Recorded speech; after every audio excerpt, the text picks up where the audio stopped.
and welcome to the End in Mind podcast. I'm your host, Caitlin, the owner of Meraki Media Management. The End in Mind is a place where we come to share stories, tips, and strategies of many entrepreneurs, creatives, business owners, and just some people that aren't willing to live the traditional lifestyle. We talk about how to live outside of the box today and how to incorporate what really is important in your life to keep that end goal always in mind. Again, if you would like to reach out to me in any type of way, you can find me on Instagram at Meraki_media_management, and I hope to hear from you all soon. Thanks so much and enjoy our show.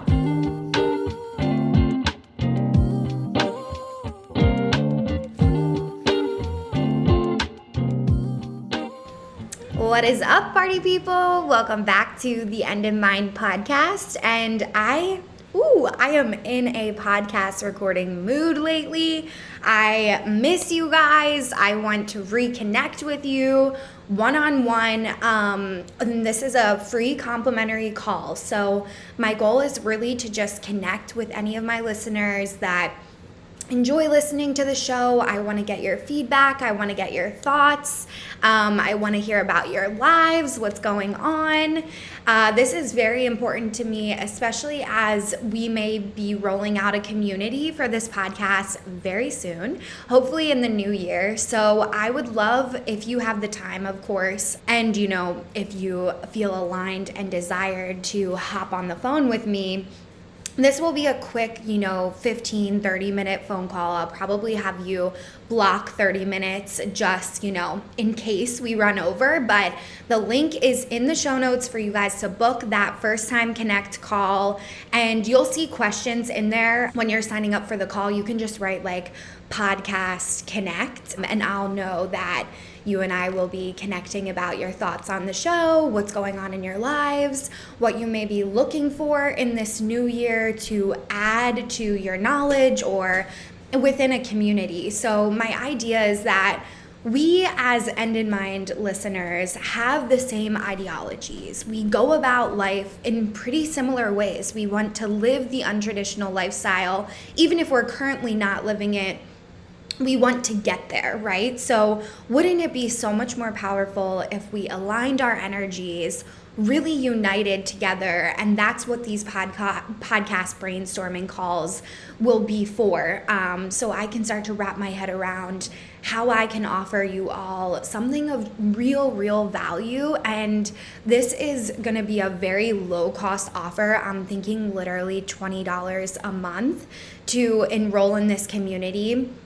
I will obviously be participating in the community. I'm thinking we can do bi-weekly calls where maybe we host live Zooms where you guys can all interact together, where I can interact. There will be educational pieces, things to just keep us on track as entrepreneurs or as women paving the way of this new world, right? Because things are changing so rapidly and we are evolving, we are changing. And that's why it's so important for me to have a community where we can all keep each other on our tracks, right? Give each other advice. If one of us is going through something challenging that maybe I haven't experienced, then maybe you all can communicate amongst the group, right? And I just think that it's time that Meraki has offered something like this, and it feels super aligned and excited for me. We will also be launching a new website very soon with all of the information about this community.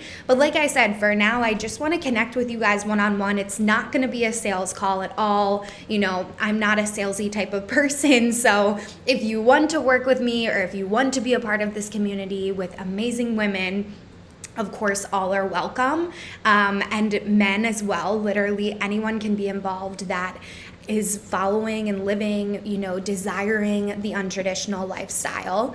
And yeah, it's just going to be a really fun place for us to collab, connect. Other podcasters will hopefully be in this community as well. So there's opportunities for growth in your business, but really just about sticking together to keep on track for our right mindset. Because the topic of today's show is addiction to emotions. And let me tell you guys, damn, do I have some addictions to disturbing emotions. Like, today's episode is going to get so real, and this is really the driving force behind this community. So today I woke up and I was like, wow, I feel this, I feel this energy. This message needs to be shared. Whoever is listening right now, I'm so grateful for each and every one of you. And I hope that today my vulnerability also allows you to realize that we're all human, right? And we, as highly sensitive, empathic business owners or everyday people, right, consumers, fall into these habits of emotions. And especially when we lived in them constantly as children, it feels almost impossible to separate ourselves from those emotions.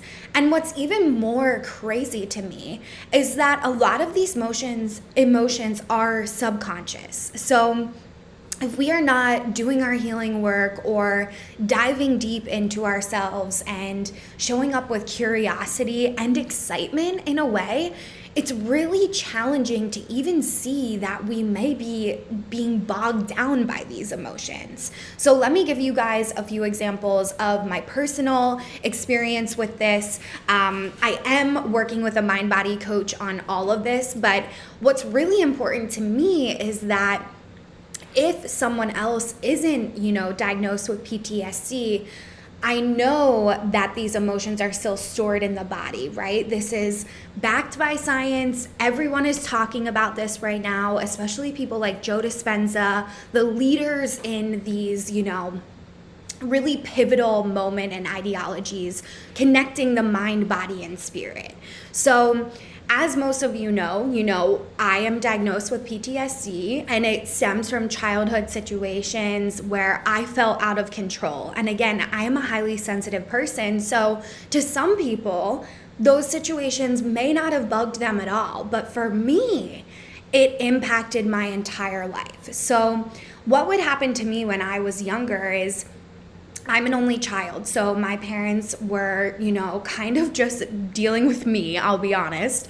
I was the one and only. My grandparents also looked after me a lot, and my Aunt Cindy. She unfortunately wasn't able to have children, so I am just like her daughter. So my whole life, I was basically under a microscope, right? I'm the only one.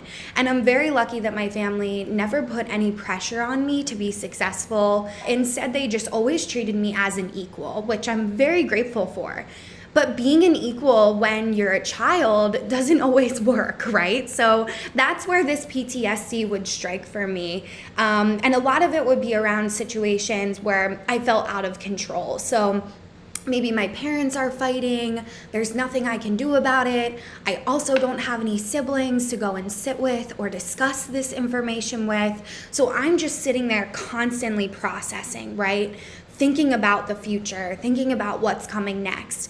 And all of these emotions have now carried with me into my adulthood. So because I was constantly overanalyzing the situation, my parents got divorced when I was 6 years old. I think between 6 and 9, it all starts to run together. So they were constantly fighting, and I didn't know when I would walk into a fight, right? So that's where that future and having a safe environment became so important for me as an adult. And exactly how I was mentioning, the future part of it was I didn't know what was coming tomorrow, right? Because my parents were divorced, we were moving our house, we actually lost the house. So I felt like I didn't have a place to live, even though I moved in with my grandparents. So it was a lot of transition early on in life that, personally, I don't know if kids of highly sensitive nature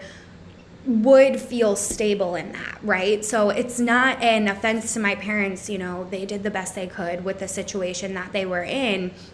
But now, as an adult, it is my responsibility to deal with this, right? So these patterns of emotions play out in my business. They play out in my relationship.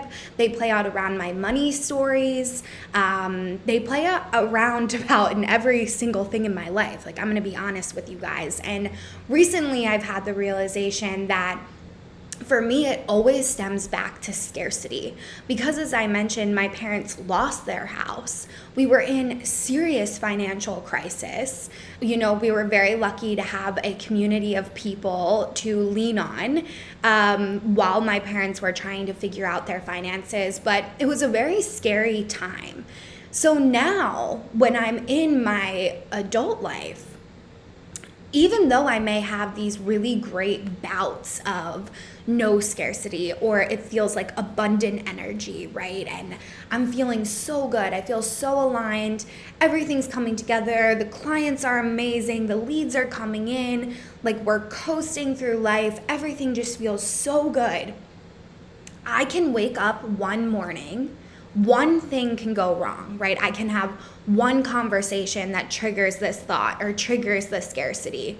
I can have one situation that can trigger the thought or the scarcity.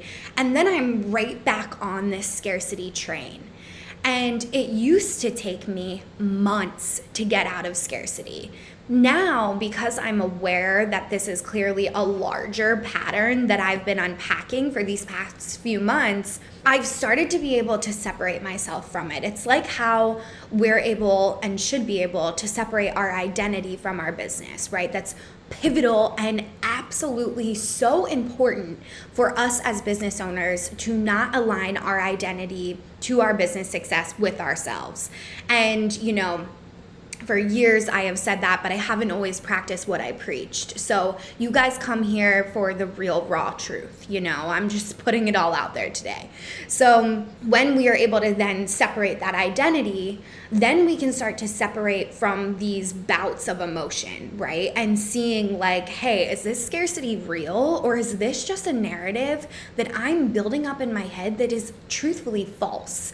So instead of looking for every single thing that has gone wrong, I'm going to choose to look at every single thing that has gone right and look at all of the abundance. Because what's really interesting about these addictions to the emotions is that they feel so real. Like, this scarcity feels like at any moment, something bad could happen or my house could be taken away. Like, it's really that intense. It feels that strong. At times it even feels like, oh my gosh, I'm so overwhelmed, I might die. Like, my coach and I talk about this very frequently.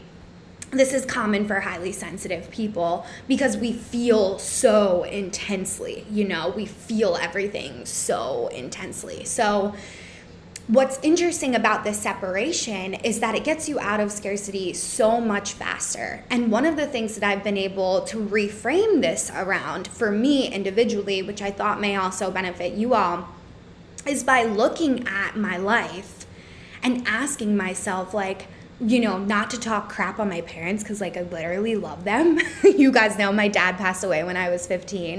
My mom's still around. She's absolutely fantastic. She's now retired, doing very well financially. But I have to remind myself, just because they handled their finances that way when they were around my age, right, doesn't mean that I have to. So it's also allowing me to separate from this ancestral scarcity, worry, concern that could continue to be passed down in my lineage if I don't address it now.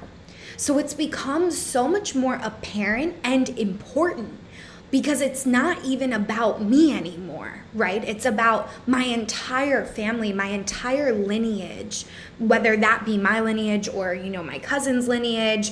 I don't want these money stories to control me, right? And I don't want this scarcity to hold me back from all of these wonderful things that I want to create for you guys, for myself, for my family, for my clients, for everybody around me, right? That I know that I can help. If I sit in scarcity and continue to go down that pattern, where maybe it takes me months to get out of, I am only hurting myself in the end. And the fact is that it's all false narratives. It's all not true, right? It's all literally not reality. That was the reality when I was 6 years old. That is not the reality when I'm 26, right? There's been 20 years between this. And these emotions can still feel so intense at times. So if you guys have been a longtime listener of this show, and you've probably heard me say things like, when those emotions come up, don't shut them down. And the reason why I'm not shutting this down when I'm shifting out of that thought is that I have the awareness around where this thought is stemming from and why I no longer have to sit in it. So when we talk about how scarcity or fear can actually impact our lives in positive ways, right? Because that's really what these emotions and these spikes of, different types of chemicals in our brains are supposed to help us do. They're supposed to keep us protected and keep us safe. But then when we are now, right, shifting this thought. We're taking our brains and our neurons and we're able to malleable them, right? They're actually malleable. Even though they feel not malleable and they feel set in stone, that's not true. We can change these thought processes. So every time I'm going into scarcity, I want you guys to think of a path, right? And it's kind of like a ping pong ball. And it's continuing to go down that path. There's literally feels like there's no other way to go, right? And sometimes it's going really fast. Sometimes the ball is going really slow, depending on how quickly and how intense the scarcity is.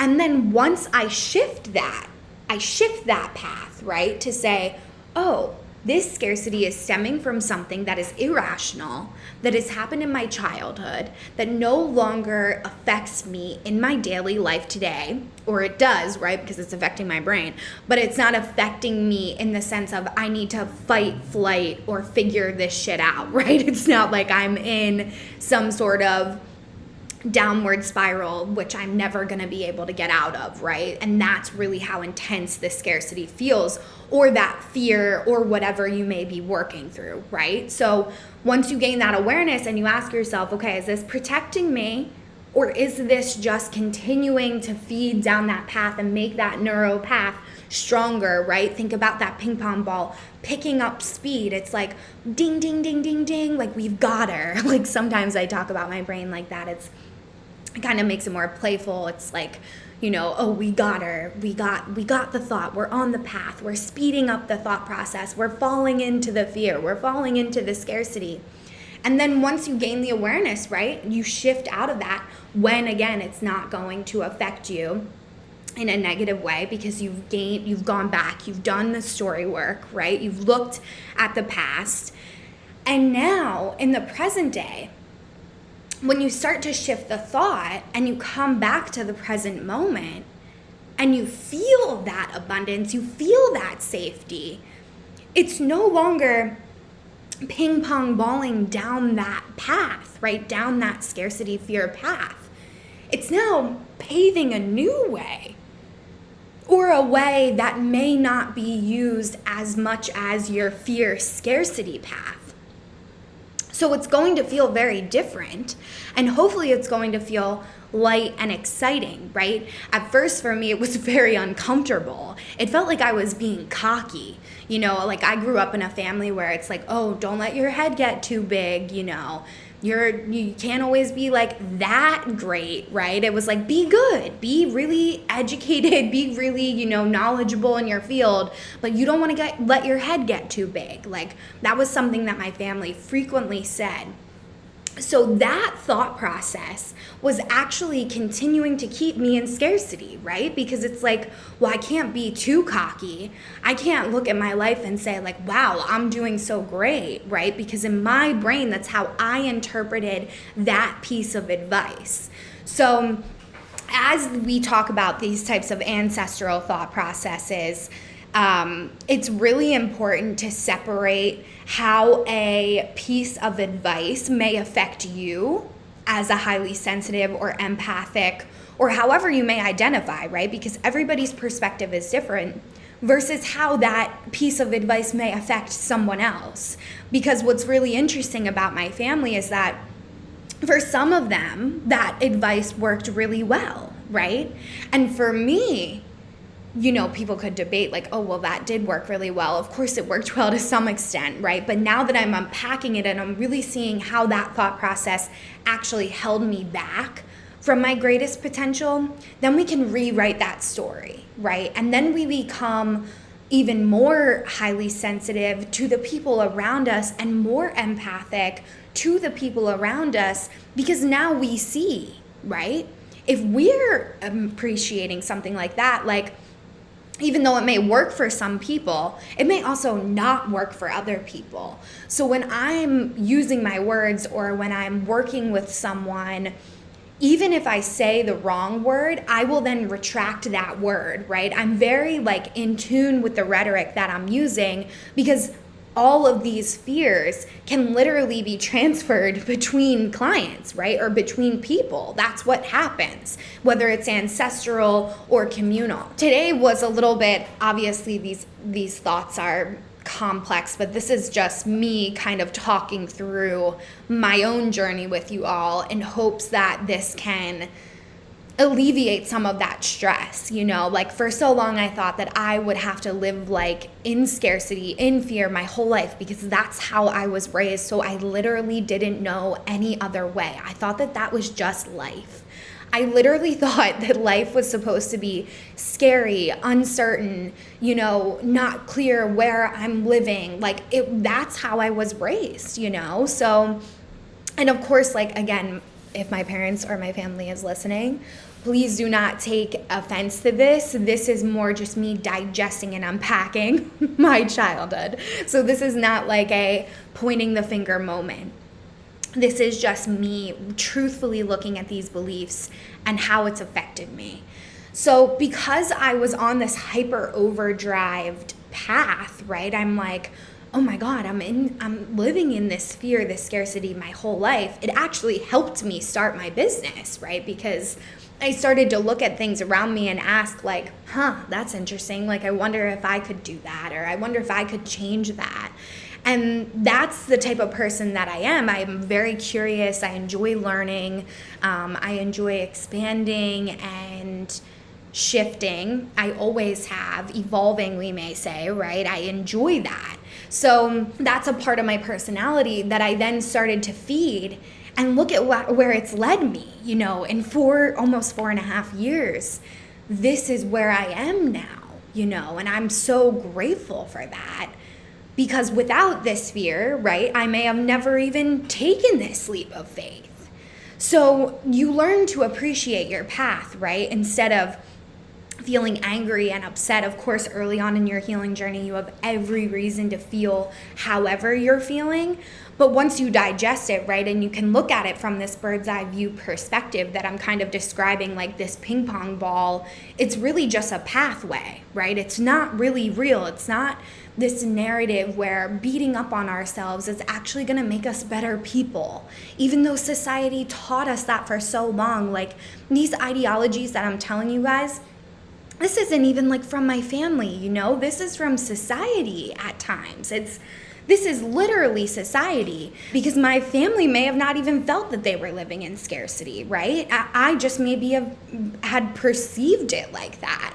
So this is the shift that is so important for us as end in mind, paving the untraditional path leaders. We are able to look at ourselves and unpack these schools of thought because we want to live better, full, happy, successful, abundant lives.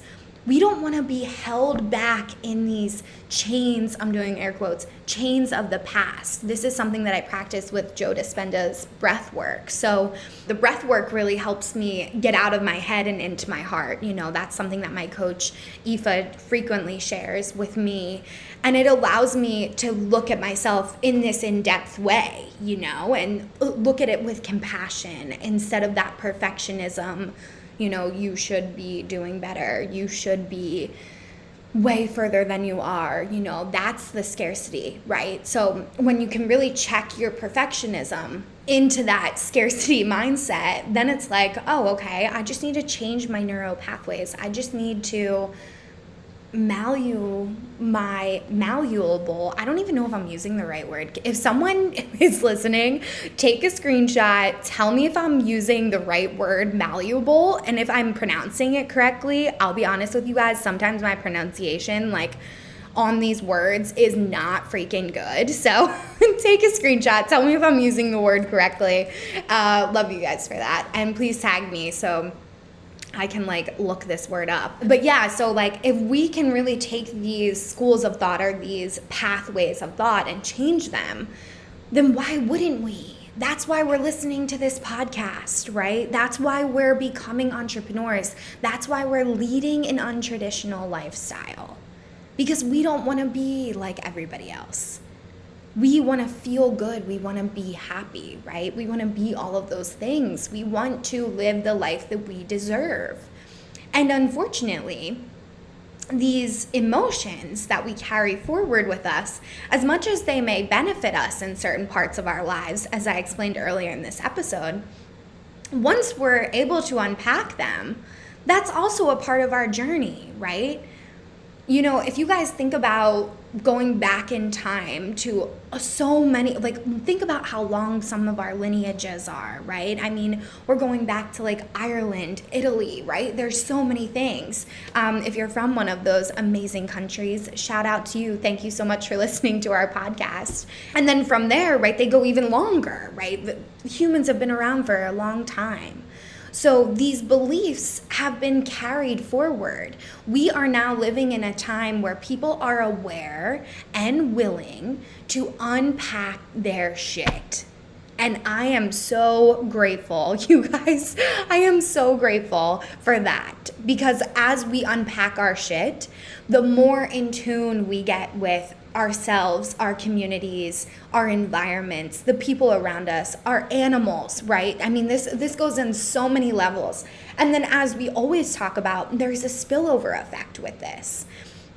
So I know that I've talked about things similarly like this in the past, but what I love about this episode specifically is that I was able to share with you guys some really raw things that happened to me at a young age that seriously impacted my emotions. And I just want you to know that just because you felt this fear in your childhood, or maybe it wasn't that long ago, right? This can also be recent trauma. Basically what we're talking about is trauma, but I hate to give it that word because it kind of gives it a lot of power over us.